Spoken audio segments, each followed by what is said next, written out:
Hi friends, Kingdom of planet of apes ఈ cinema ఎలా ఉందో ఇప్పుడు చూద్దాం. ఈ సినిమా 2017 తర్వాత 300 ఏళ్లకు మొదలవుతుంది. ప్రాక్సిమస్ అనే వానర్ రాజు సీజర్ పద్ధతులను పాటిస్తూ వానర్ జాతిని కాపాడుతున్నట్లు నటిస్తుంటాడు. మానవులను వేటాడుతుంటాడు. మరోపక్క తన జాతిని కాపాడుకుంటూ హాయిగా జీవిస్తున్న నోవా అనే కోతి తన జాతి మీదకు ప్రాక్సిమస్ సైన్యంతో దండెత్తి వస్తున్నాడని తెలుసుకుంటాడు. సీజర్ దాచిన కొన్ని రహస్యాల కోసం ప్రాక్సిమస్ నోవా జాతి మీదకి దండెత్తి వస్తూ ఉంటాడు. తన స్నేహితులతో పాటు మే అనే అమ్మాయితో కలిసి ప్రాక్సిమస్ని ఎలా ఓడించాడు నోవా అనేది కథ.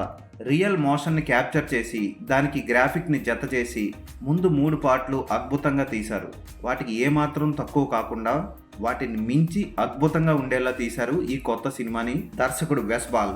విజువల్స్తో పాటు నేపథ్య సంగీతం కూడా అద్భుతంగా ఉండి చూసే వాళ్ళని సంభ్రమాశ్చర్యానికి గురి చేస్తుంది. వెస్పాల్ దర్శకత్వంలో వంక పెట్టడానికి వీల్లేదు. ఒక్క సీన్ కూడా అనవసరం సీన్ ఉండదు.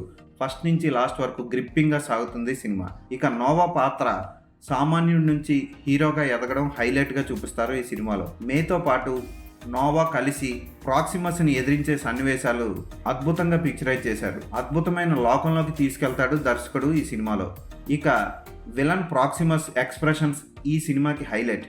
విలన్ పాత్రధారి కూడా అద్భుతమైన ఎక్స్ప్రెషన్స్ ఇచ్చాడని చెప్పొచ్చు. పోరాట సన్నివేశాలు అయితే అద్భుతంగా ఉంటాయి. లార్జ్ స్క్రీన్ మీద వాటిని చూస్తున్నంతసేపు మనకి వావ్ అనిపిస్తాయి. కలర్ కరెక్షన్ ప్రత్యేకంగా పచ్చగా ఉంటుంది, అద్భుతంగా ఉంటుంది. పిల్లలతో కలిసి ఖచ్చితంగా చూడాల్సిన సినిమా ఇది.